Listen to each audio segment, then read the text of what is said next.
So karon padayon ta sa atong discussion about quadratic formula. So ato ning solbo ni ikaduhang example. So our second example, we're given 8x minus x squared minus 15 equal to 0. So I will use another writing paper here.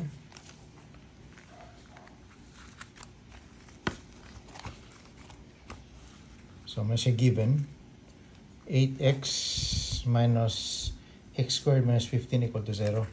So ang una natin buhaton, ato na siyang i-rewrite usa in its standard form kay wala pa man siya sa standard form.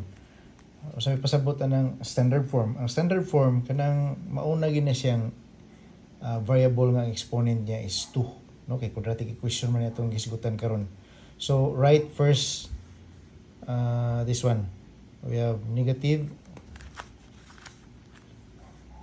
this is negative x squared plus 8x minus 15 equal to 0.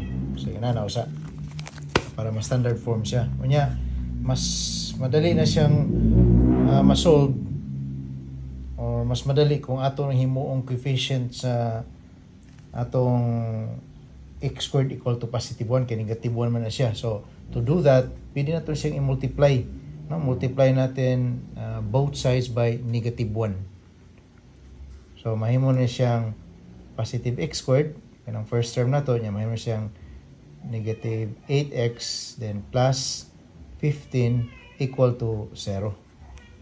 Okay? Then after that, pangitaon din nato ang atong a. What is A? What is B? What is C?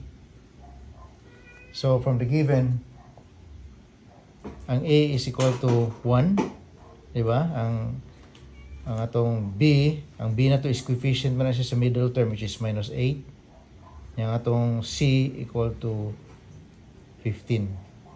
So after that, muna to isuwat ang quadratic formula. So kibawa naman ang atong quadratic formula is x equal to minus b then plus and minus square root of b squared minus 4ac all over 2a. So muna atong quadratic formula. So ay gig kalimot og memorize ana kay para ditso-ditso ka. So pag human imo ra na i-substitute ang atong mga values diya sa atong formula. So x is equal to, ang atong b is minus 8. So minus, careful of the sign minus 8. Then plus and minus square root of, ang b na to is minus 8 squared. Then minus 4 times a is equal to 1, c is 15. Then all over 2 times a equal to 1. So equal to, so minus minus, so this becomes plus. So magiging plus 8 ni siya. So plus and minus square root of, this is 64, no? Mapositive na ni siya. Square na mo, 8 times 8 or 8 squared is 64 minus 4 times 1 times 15, so 60 divided by 2. 2 times 1 is 2.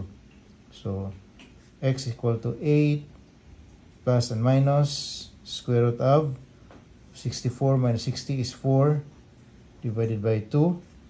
So x is equal to 8 plus and minus 2. Square root of 4 is 2 divided by 2. Then taking plus. So x is equal to 8 plus 2 divided by 2. X is equal to 8 plus 2, 10 divided by 2, 5.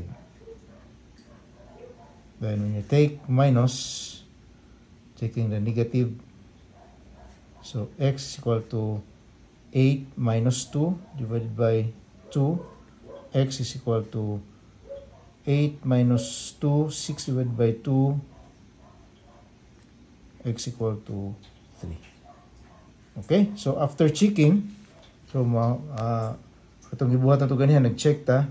So after checking na pag-substitute nimo dito sa bisig asa ni nga equation, no, kini imong gi-transform into this ug dili was original.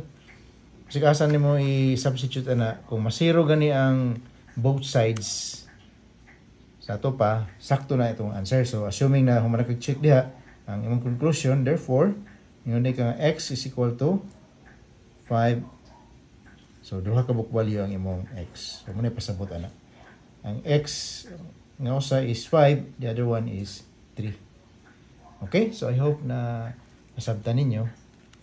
Any question, just leave your question in the comment section.